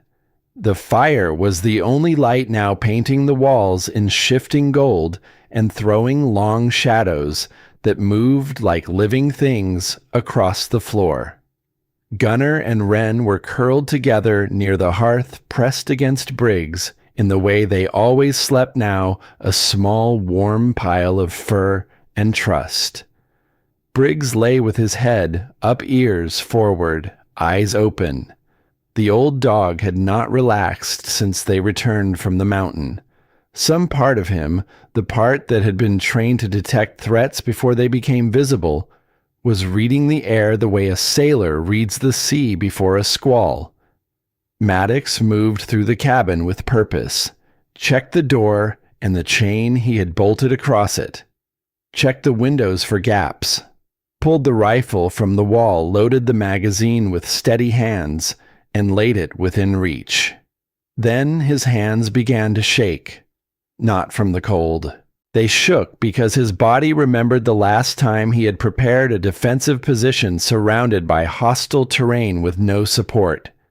The Hindu Kush, the pass, the night everything went wrong. He gripped the table edge and breathed. In through the nose, out through the mouth. It bought him seconds, and seconds were enough to keep the flashback from taking root. He looked at the photograph. Jenkins, Pruitt, Castellano. He had spent 2 years believing their deaths proved his failure. That survival was not a gift, but an indictment. But tonight the equation was different. Tonight there were no men behind him waiting for orders. No extraction teams. No air support. No radio frequencies monitored by command. There was only a cabin on a ridge in a blizzard, and inside it a scarred dog, 2 puppies who had survived the impossible, and a woman's voice echoing in his memory. Sometimes God does not use lightning and trumpets. Sometimes he just uses the nearest fool willing to open a door. Maddox released the table. His hands were still.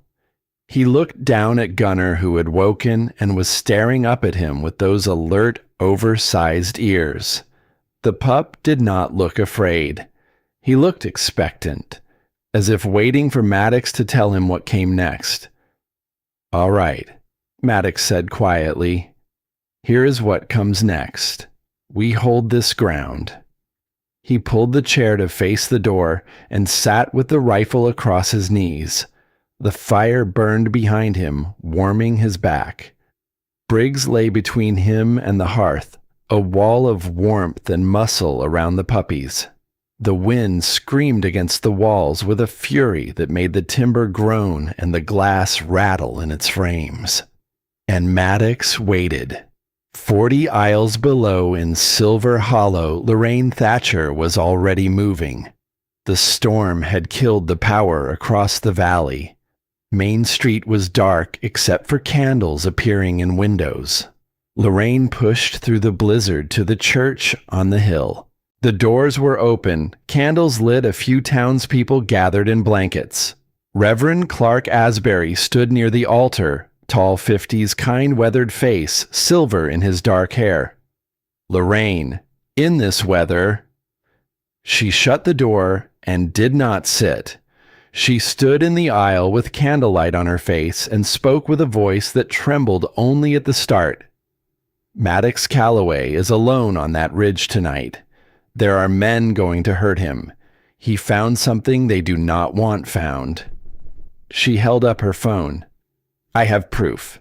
Video. Stolen dogs. Military dogs. Caged and beaten and sold. She looked at the faces in the pews. Farmers, bakers, a schoolteacher. People who understood that when one of their own is in danger, the size of the threat does not matter. He is one of us, she said.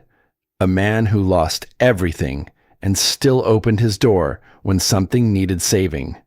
Tonight, he is fighting again. Not for war, for mercy. She turned to the Reverend. I need to reach Sheriff Dempsey. The roads are closed and my truck is in a ditch, but this footage must reach him before morning. Reverend Asbury moved to the back of the church, where an old shortwave radio sat beside the hymnals. He found the county sheriff's frequency and handed Lorraine the handset. The static cleared. A voice answered, and Lorraine spoke the words that set everything in motion. On the ridge, Maddox heard them before he saw them. Boot steps, muffled by the snow but unmistakable to ears trained over a decade to distinguish between the sound of wind and the sound of men moving through it. They came from the north side of the clearing where the tree line pressed closest to the cabin walls. 2 sets first moving in tandem, then a third wider flanking right. Then more spreading through the trees, circling the cabin the way predators circle a fire they intend to extinguish. Briggs rose from the hearth without a sound, his ears locked forward like targeting systems acquiring coordinates. His lip curled back from his teeth, exposing the full length of canines that had once been classified as military weapons. A growl began in his chest so low it was more vibration than noise felt through the floorboards rather than heard in the air. Maddox stood, rifle against his shoulder, eyes on the door. His pulse dropped to the slow, steady rhythm that combat had taught his body to find in the moments before contact. Not calm, something beyond calm. The place where fear and focus merge into a single frequency that erase everything except what happens in the next 3 seconds. A shadow passed behind the frosted window, tall, slow. Then another on the opposite side. They were flanking, testing the perimeter. Maddox counted. 3 on the left, 2 on the right. 5 men, maybe more in the trees. The first knock came hard. 3 strikes that shook the door on its hinges and sent a shower of frost from the frame. The sound echoed through the cabin like a countdown. Open up. The voice was muffled by wind, but recognizable. Dale Schofield. We know you are in there. Maddox said nothing. He shifted his weight forward and released the safety. The click was impossibly small in the storm, but inside the cabin, it sounded like a door closing on the last chance to walk away from this. The second knock was not a knock, a boot slamming near the lock. The chain rattled. The wood cracked, but held. You think you can hide a camera, soldier boy? Vince Harlan's voice now. Controlled. almost amused, the voice of a man who believed the outcome was already decided and already in his favor. "Hand over the phone and maybe we walk away. Maybe this cabin stays standing." Maddox's jaw tightened. He glanced at his phone on the table, battery nearly dead, but the footage was no longer on it. It was on Lorraine's phone on its way to the sheriff. These men did not know that. Last chance, Calloway. The amusement was gone from Vince's voice now. What replaced it was flat and cold and final. "Open the door or we come through it." Maddox exhaled slowly. He looked at Briggs. The dog's amber eyes met his, and in that exchange passed something that no one outside of a combat team would ever understand. The wordless agreement between two creatures who have faced fire together and survived, and who both know that this time there is no retreat, only the ground beneath their feet and the lives behind them. "Stay close," he whispered. The door exploded inward. The first man through was Dale Schofield. He came in low, a crowbar in one hand, his body hunched against the expected gunfire. Maddox fired once into the floorboards 3 feet in front of him. The blast was deafening in the enclosed space. Schofield flinched backward, stumbling into the man behind him. "Drop it," Maddox barked. His voice was not loud. It did not need to be. It carried the tone of a man who had given orders in places where hesitation meant death, and every syllable landed with the weight of that history. "You take one more step, and you will not take another." Vince Harlan came through the door behind Schofield. He moved differently, faster, more controlled. He had a shotgun in his hands, and his eyes found Maddox in the firelight with the practiced speed of a man who had been in rooms like this before. "Brave," Vince said. He did not raise the shotgun. Not yet. He held it across his body, the barrel angled down his finger inside the trigger guard. "Stupid, but brave." Behind Maddox, Gunner whimpered. A tiny sound barely audible above the wind pouring through the broken door. Wren pressed herself flat against Briggs, her whole body trembling. 2 more men pushed through the doorway. Heavy coats, covered faces. One carried a length of pipe. The other had his hands empty, but his fists clenched, and the way he positioned himself near the flank told Maddox everything he needed to know. These men had done this before. Not here. Not with guns, but they understood how to crowd a room and close off angles and make a single defender feel like he was already surrounded. "The phone," Vince said. "Where is it?" "Gone," Maddox said. "The footage is already with the sheriff."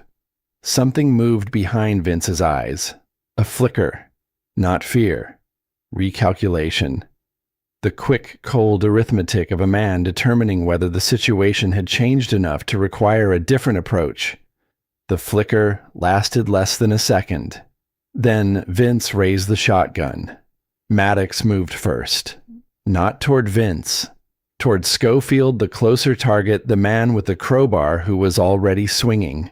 He caught the crowbar on the stock of his rifle, deflected it sideways, and drove his elbow into Schofield's jaw.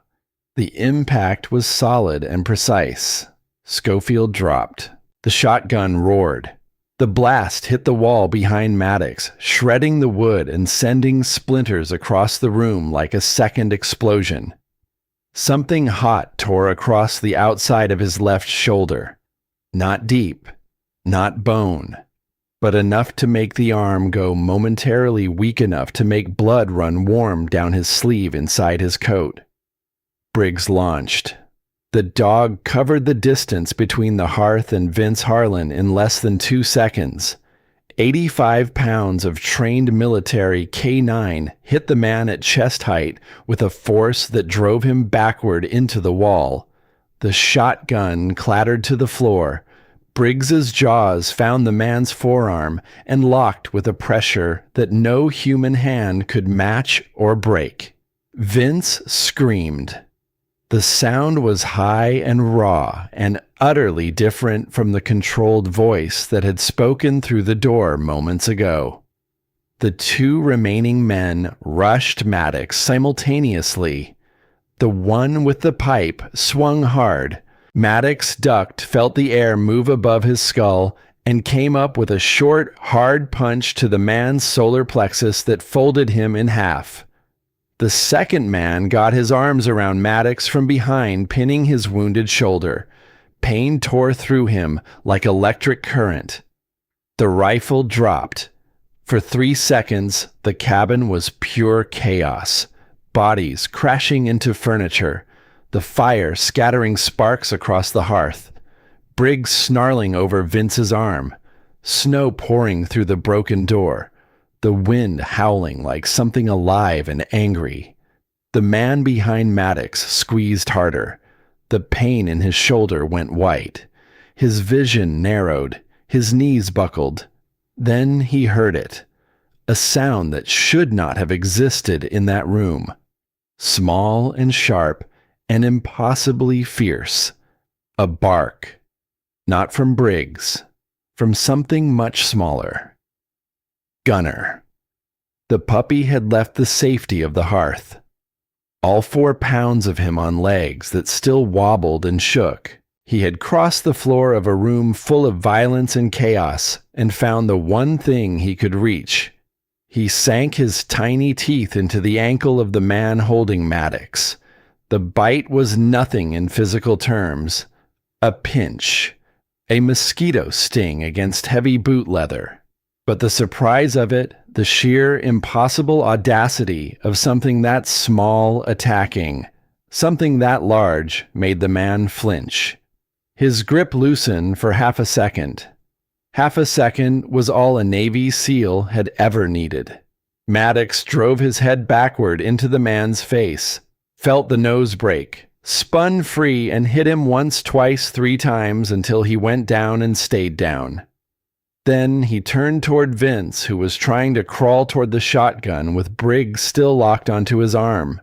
Maddox put his boot on the shotgun and looked down at the man who had smiled at him outside the hardware store 3 days ago.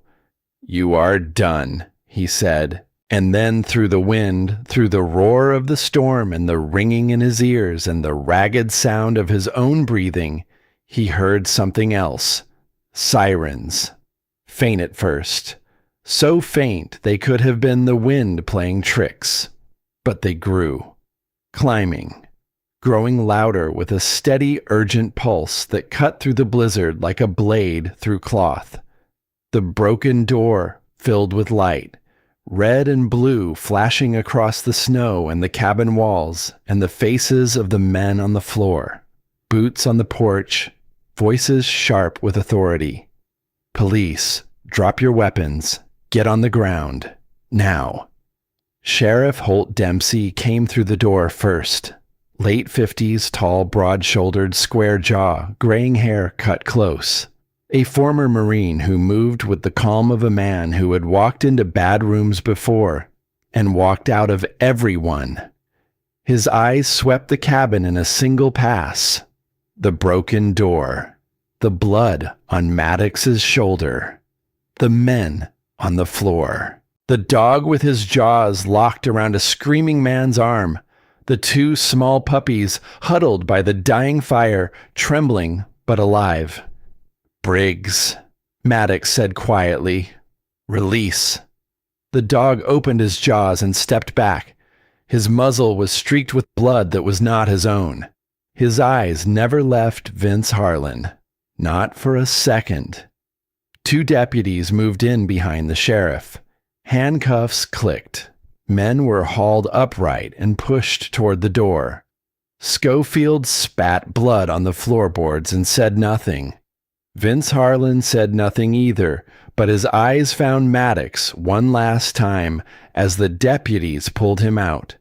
The smile was gone. The confidence was gone. What remained was the flat, empty expression of a man who had just realized that the world he thought he controlled had stopped taking his orders. The cabin went quiet. The wind still howled outside, but inside the sound had changed. The sound of violence had been replaced by the sound of its aftermath.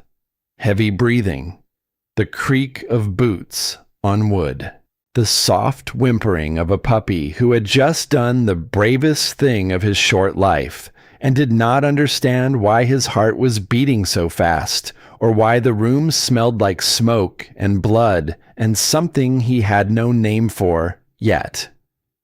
Maddox lowered himself to one knee. The pain in his shoulder was a dull throb, now manageable, familiar in the way that all old soldiers recognize pain as a companion rather than an enemy. He had been hurt worse and kept fighting. That was not what made him kneel. Gunnar was standing in the middle of the floor, 4 pounds of trembling German shepherd, his oversized ears finally flat against his skull, his tiny chest heaving. He had crossed the room during a fight between grown men. He had bitten a man 300 times his size.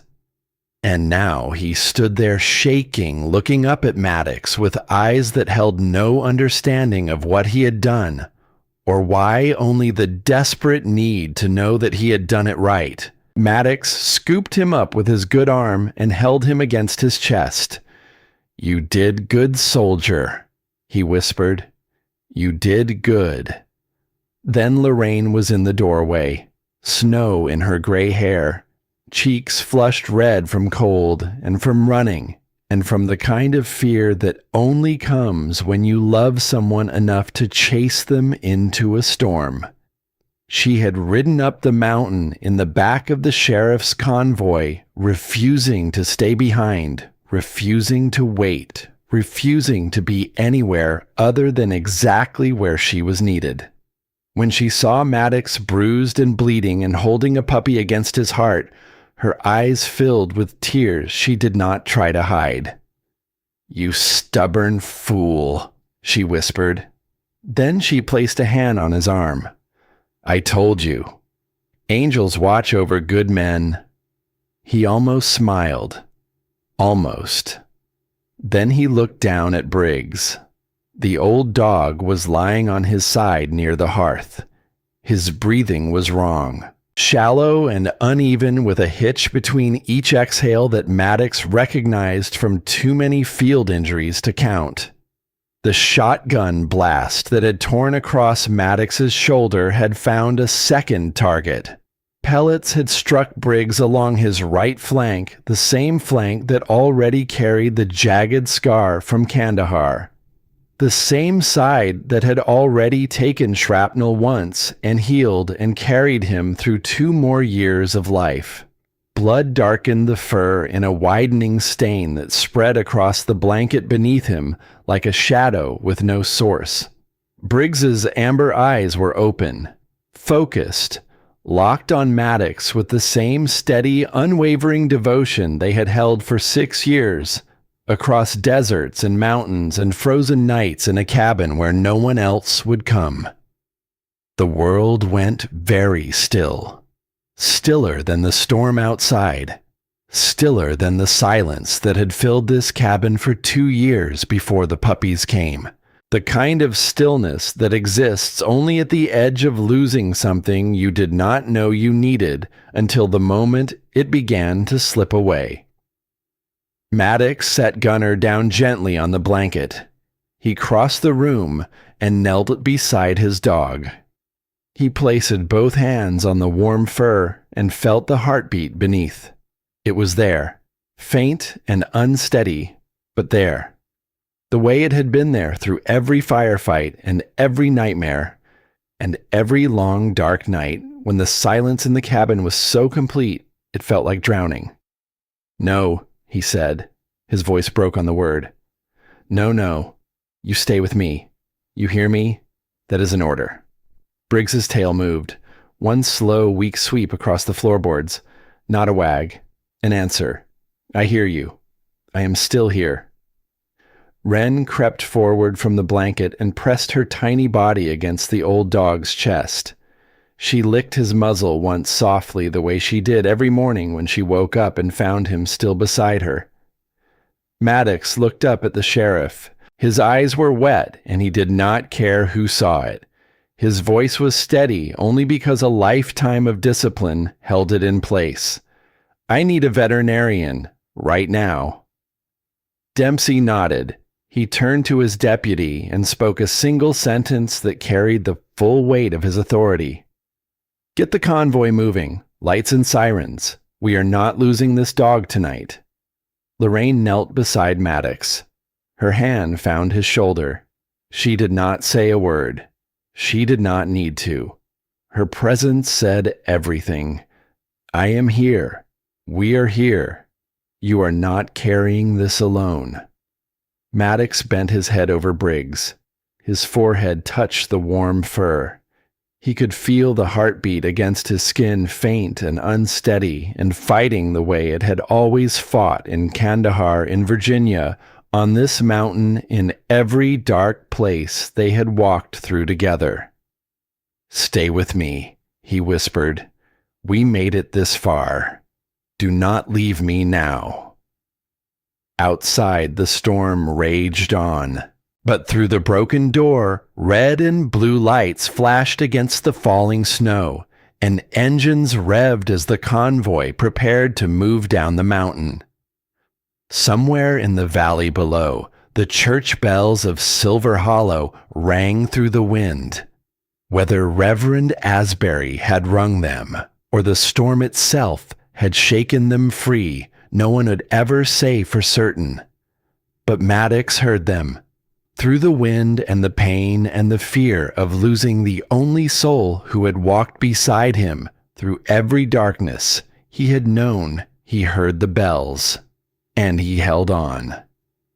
The veterinary clinic in Silver Hollow was a small building on the east end of Main Street with a tin roof and a hand-painted sign that read, "Garrison Animal Care," in letters that had been repainted so many times the wood beneath them was smooth as river stone. It had 2 examination rooms, 1 surgical suite, and a waiting area with 4 plastic chairs and a coffee machine that had not worked since the previous winter. Tonight it was the most important building in the county. The convoy arrived just before 2 in the morning. Sheriff Dempsey's cruiser led the way, its lights painting red and blue across the snow-covered street. Behind it came a deputy's truck, carrying Maddox in the passenger seat, his left shoulder wrapped in a field dressing that Dempsey had applied himself using a first aid kit from his trunk and the steady hands of a man who had dressed worse wounds on a battlefield 30 years ago. And in the back seat, lying across a wool blanket that was already dark with blood, was Briggs. Maddox carried the dog inside. He would not let anyone else touch him. He crossed the waiting room in 4 strides and laid Briggs on the steel examination table under the fluorescent light. And when Dr. Aaron Garrison, a thin, quiet man in his 60s with wire-rimmed glasses and hands that smelled permanently of antiseptic, asked him to step into the hallway, Maddox looked at him with an expression that made the doctor change his mind without another word. He stayed. The surgery took 3 hours. Garrison worked with a focus that matched anything Maddox had seen in a military operating room. The pellets had entered along the right flank, scattering through the muscle tissue beneath the old scar from Kandahar. 2 had lodged near the rib cage. 1 had nicked a blood vessel that was responsible for most of the bleeding. Garrison found them, removed them, cauterized the vessel, and sutured the wound with the meticulous precision of a man who understood that the creature on his table was not merely a dog, but something closer to a soul. Maddox sat in a metal chair beside the table through all of it. He did not speak. He did not look away. He held Briggs's front paw in his right hand, the one that was not attached to a wounded shoulder, and he kept his thumb pressed against the pad where he could feel the pulse, faint and irregular at first, then steadier. Then, as the anesthesia held, and the bleeding stopped, and the stitches pulled the torn flesh, closed something that could almost be called strong. At 5:17 in the morning, Garrison stepped back from the table and removed his gloves. "He is going to make it," the doctor said quietly. "This dog has been through worse and come back. Whatever is keeping him alive, it is not just biology." Maddox did not answer. He lowered his head until his forehead rested on the steel table beside Briggs's shoulder. The metal was cold against his skin. The dog's fur was warm beneath his fingers. And for the first time since the Hindu Kush, since the night the snow turned red and the radio went silent and the world broke apart beneath his boots, Maddox Calloway wept. Not the kind of tears that come from sadness. The kind that come from the moment when something you were certain you had lost decides against all reason and expectation to stay. The days that followed moved at the pace of thawing ice. Briggs recovered in the cabin on Coldwater Ridge, lying on a thick pad of blankets beside the hearth that Maddox changed twice a day. The old dog slept more than he had before his breathing deep, and even the new bandage on his flank rising and falling with a rhythm that Maddox checked every hour whether he needed to or not. Gunner and Wren appointed themselves his personal medical team. Wren curled against his chest and refused to leave except to eat. Gunner patrolled the perimeter of the blanket in tight circles, his ears rotating at every sound, a 6-week-old sentry guarding the only commanding officer he had ever known. The video Maddox had recorded at the camp became the centerpiece of the largest animal cruelty and federal theft investigation the state of Wyoming had seen in a decade. Sheriff Dempsey delivered the footage to the district attorney's office within hours of the arrest. By the following afternoon, federal agents from the Department of Defense Criminal Investigation Division had arrived in Silver Hollow, their black SUVs looking deeply out of place on a main street built for pickup trucks and horse trailers. The camp in the valley was raided at dawn. Agents found everything exactly as Maddox had recorded it.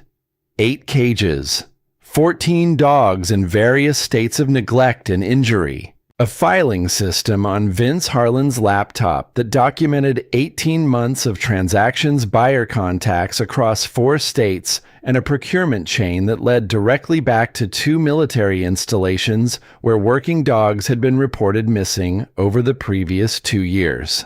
The German Shepherd with the steel collar was identified as Sergeant Major, a decorated explosives detection K-9 who had served 3 tours in Afghanistan before being listed as deceased in a kennel fire at Fort Carson that investigators now believed had been staged. He was 7 years old. He weighed 62 pounds down from his service weight of 91. When the federal handler assigned to his recovery knelt beside his cage and spoke his working name, the dog lifted his head for the first time in weeks. Vince Harlan and Dale Schofield were charged with federal theft of government property, interstate trafficking of stolen animals, animal cruelty assault with a deadly weapon, and conspiracy. The investigation expanded to include 2 additional suspects connected to the supply chain at the military installations. Harlan's background was exactly what Maddox had suspected. Former logistics specialist discharged for financial misconduct with access to K-9 program records that he had exploited to identify, acquire, and disappear. Working dogs from the system with minimal detection. The story went beyond Silver Hollow. Regional news picked it up first. Then national outlets. The narrative was irresistible. A wounded veteran, a faithful K9, 2 frozen puppies, a criminal ring exposed, and a small mountain town that lit candles in a blizzard and refused to look away. But Maddox did not watch the coverage. He did not read the articles or answer the phone calls from reporters who somehow found his number. He sat in his cabin on Coldwater Ridge and tended to his dog and fed his puppies and let the world outside do what the world does with stories it finds useful. What mattered was inside these walls. 3 weeks after the raid, an envelope arrived at the Silver Hollow post office addressed to Maddox Calloway, Coldwater Ridge. Inside was a letter on Department of Defense stationery signed by a colonel whose name Maddox did not recognize. The letter thanked him for his role in the recovery of stolen military assets. It commended his courage and his service, and it extended an offer. The K9 advisory program was looking for experienced handlers to serve as civilian consultants. The position came with a salary, benefits, and a title. It came with an office at Fort Carson and a team and a purpose built inside the same system Maddox had spent 10 years serving. He read the letter twice. Then he folded it and placed it on the table beside the photograph of 5 men in the desert sun. He thought about it for 3 days. He thought about it while he fed Briggs his antibiotics, and while he watched Gunner figure out how to open the cabin door by standing on Wren's back. He thought about it while he split wood on the porch, and while he drove to town for supplies, and while he sat in the wooden chair at night, the same chair he had sat in for 2 years, waiting for nothing. On the 4th day, Lorraine Thatcher came up the mountain. She brought bread, apple cinnamon, the same recipe she had brought the first time. She sat at the table across from him and waited while he poured coffee into 2 mugs, one of which he had purchased specifically for this purpose because until 3 weeks ago, he had owned only one. "You are thinking about the letter," she said. It was not a question. "I am." And he looked out the window. The snow was melting. He could hear water running somewhere beneath the ice, the first sound of the creek waking up after months of silence. The pines were still heavy with white, but at their bases, where the sun hit longest patches of brown earth, were beginning to show through like bruises healing. "They want me to go back," he said. "Back into the system. The uniform without the uniform. The mission without the mission. They think because I found those dogs I belong in a program that trains more of them. And what do you think?" He was quiet for a long time. Briggs lay at his feet, his head resting on Maddox's boot, the bandage on his flank, now smaller than it had been the wound beneath it, closing at the pace of stubborn flesh and relentless care.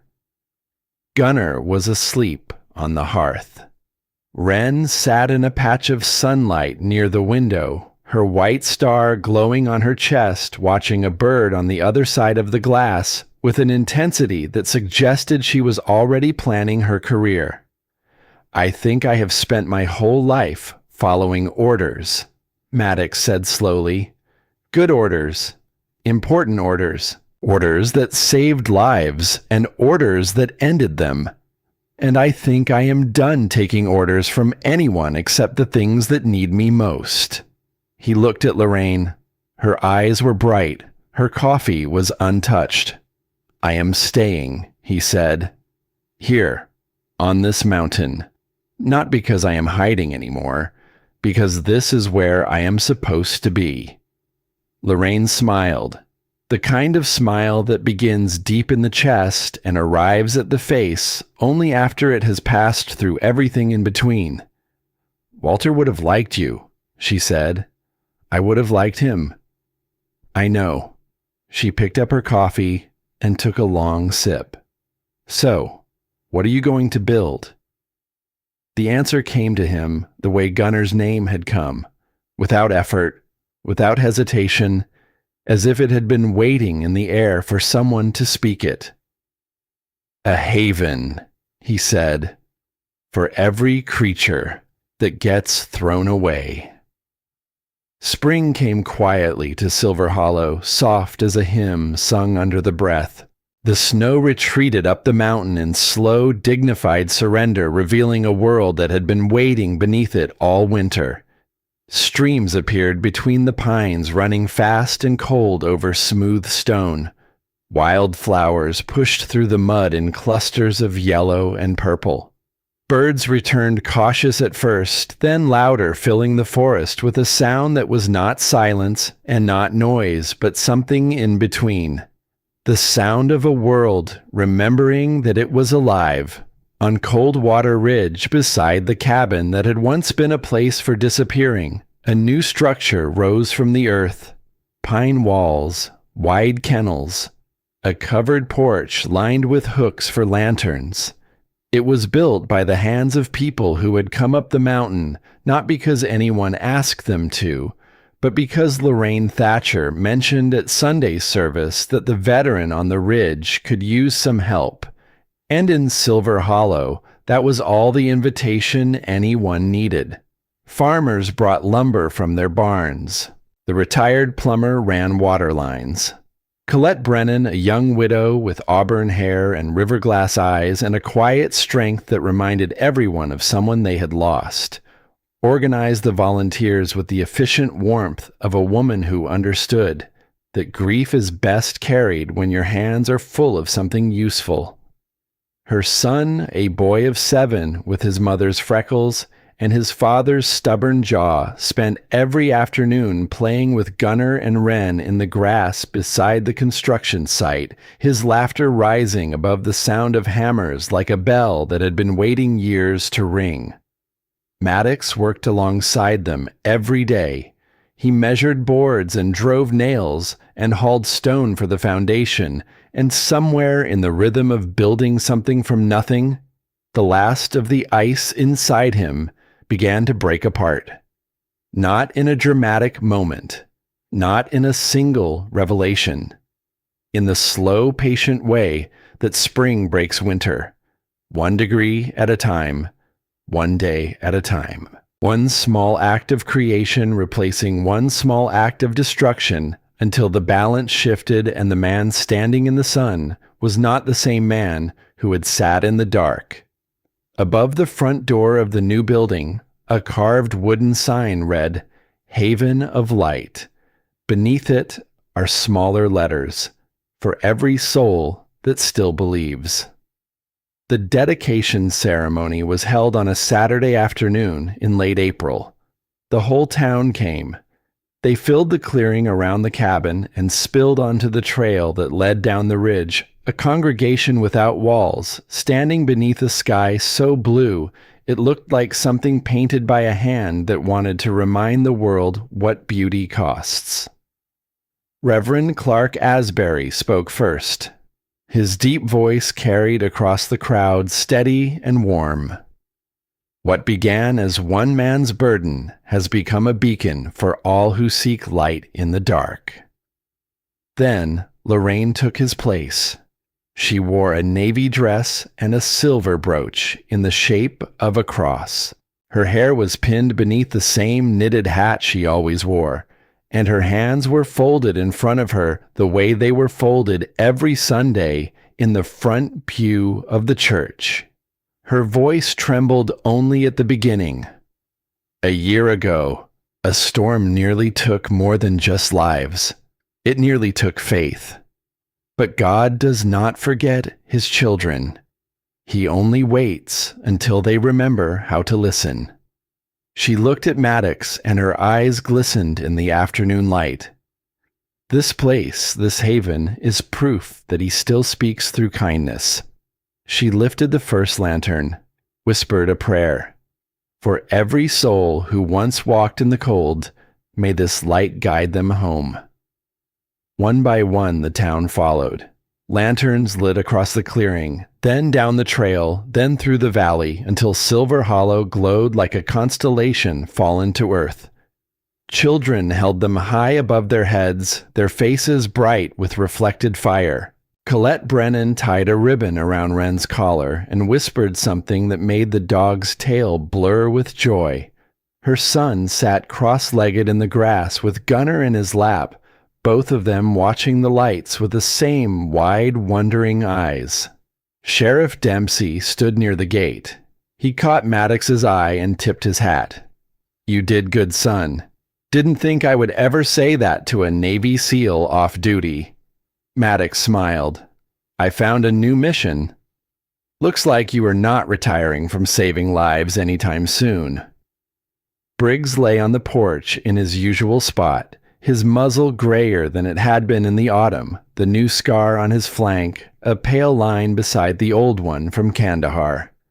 His eyes were calm and bright. He watched the proceedings with the quiet dignity of a veteran attending a ceremony he knows he has earned the right to witness. Gunner and Wren no longer puppies, but young, strong dogs with their father's alertness and their own unshakable faith in the man who had pulled them from the cold, sat at attention on either side of him. A family forged not by blood, but by something harder to name and impossible to break. As twilight deepened, Maddox stood alone on the porch. The lanterns flickered below.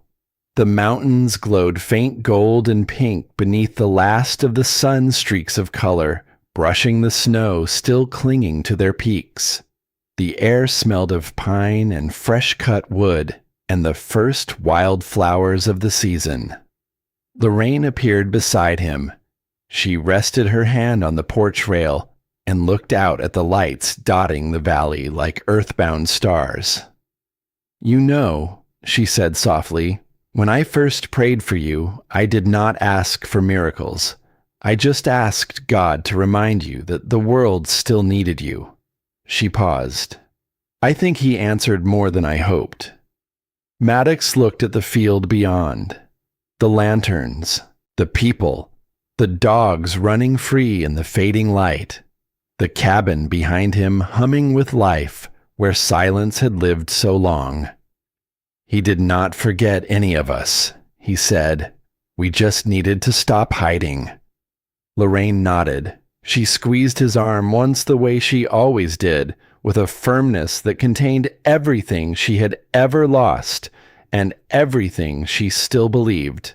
And then she walked down the steps and disappeared into the crowd.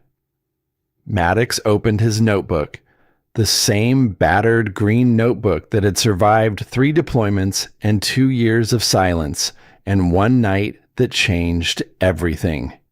He turned to a blank page and wrote 7 words. Maybe saving them was how God saved me. He closed the notebook, slid the pen into the spine, looked up at the sky where the first stars were appearing above the ridge like lanterns lit by hands he could not see. The night settled over the mountain. The crowd thinned. Voices faded into the distance, replaced by the sound of the creek running beneath the melting snow and the soft rustle of wind through the pines. Maddox sat on the porch with Briggs at his feet, and Gunner and Wren pressed against his legs, their warmth against him in the cooling air. He was still sitting there an hour later when the sound came, a knock, light and hesitant. Not on the cabin door, but on the door of Haven of Light 20 feet away across the clearing. Maddox looked up. A man stood in the doorway of the Haven, young, mid-20s, thin in the way that comes not from choice, but from months of not caring whether you eat. He wore an army surplus jacket with frayed cuffs and a collar turned up against a cold that was no longer in the air but clearly still inside him. His eyes were dark and deep-set and carried the same expression Maddox had seen in his own mirror for 2 years. The expression of a man who has stopped expecting the world to have a place for him. Beside him, sitting on the wooden step with its ribs showing through its coat and its head bowed low, was a dog. A German shepherd mix young underweight with a torn ear and a gaze that did not lift from the ground. The man looked at Maddox. His voice was rough from disuse, the way a voice gets when it has not spoken to another person in too long. "I heard this place takes in strays," he said. Then quieter, as if the words cost him something he was not sure he could afford. "Both kinds." Maddox looked at him, at the jacket, at the dog, at the eyes that held the same war he knew by heart. He stood up from the porch, walked across the clearing, placed his hand on the doorframe of the haven, and pushed it open. Light from the lantern inside spilled across the step, warm and gold, touching the young man's boots and the dog's bowed head and the space between them where Hope was trying to find enough room to stand. "Come in," Maddox said. "You are home." The young man hesitated. Then he stepped through the door, his dog pressing close against his leg. The lantern light caught them both casting their shadows long and thin across the wooden floor. Maddox watched them go inside. Then he looked back at the porch, where Briggs lay with his head up, watching his amber eyes reflecting the light from the haven's open door. Gunner sat upright, ears forward. Wren's tail swept the boards in slow, steady strokes. The circle had closed. The man who had been saved was now the one who opened the door. The cabin that had been a prison was now the center of something that would outlast its walls. And the small lives that had been left to die in a blizzard had become the reason that a broken man found his way back to the world. Maddox stood in the clearing between the cabin and the haven, between the life he had been living and the life that had chosen to find him, and he whispered the only words that mattered into the still mountain air. "We made it home." Above him, the stars burned. Below him, the lanterns glowed. And around him, in the pines and the streams and the slow turning of the earth toward morning, the world kept its oldest promise. That light once found is never truly lost again.